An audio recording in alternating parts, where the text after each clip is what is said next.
A special thank you to each of our subscribers who make this channel possible. Here's today's story.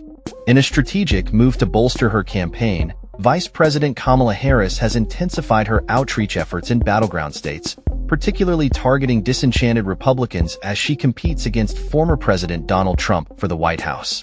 On Wednesday, Harris gathered with over 100 anti-Trump Republicans in Washington Crossing, Pennsylvania, a site rich in American history where George Washington famously crossed the Delaware River during the Revolutionary War.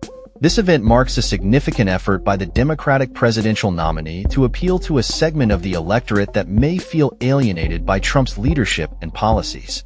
Among the prominent figures joining Harris was former Illinois Representative Adam Kinzinger, known for his outspoken criticism of Trump. Kinzinger, who served as a pilot in the military and was a member of the House Select Committee investigating the January 6 Capitol attack, delivered a passionate address, denouncing Trump as a weak, small, tiny man who is scared to death.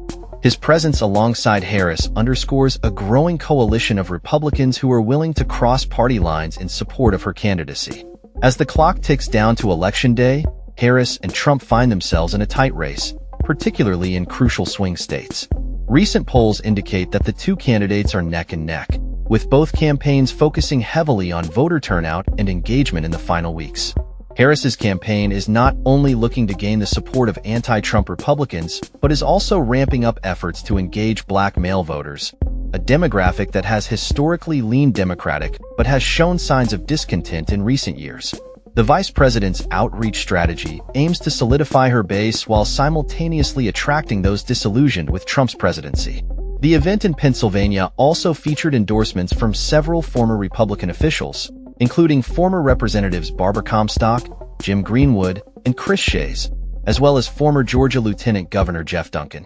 This bipartisan assembly was a clear message from Harris that the stakes of the upcoming election transcend party lines, emphasizing the importance of patriotism and constitutional integrity. Today, we are united by a core belief that we must put country over party, Harris stated, highlighting the need for a collective effort to protect the Constitution. She drew a stark contrast between herself and Trump, accusing him of violating his oath to uphold the Constitution and warning that he would do so again if given the chance. The Trump campaign responded swiftly, dismissing the gathering as a desperate attempt by irrelevant former Republicans seeking relevance in a political landscape that has shifted under Trump's influence.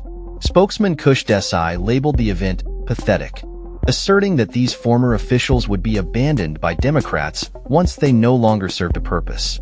Following the Pennsylvania event, Harris is set to participate in a highly anticipated interview with Bret Baier on Fox News. This will be her first formal interview on the network since she became the Democratic nominee. The interview is expected to air during the Special Report segment, which is known for its wide reach and viewership across the political spectrum. Baier has promised an uninterrupted and unedited session, allowing Harris to address a diverse audience that includes Democrats, independents, and Republicans. Harris's recent media strategy has seen her appear on various platforms, including CBS News, ABC's The View, and late-night talk shows.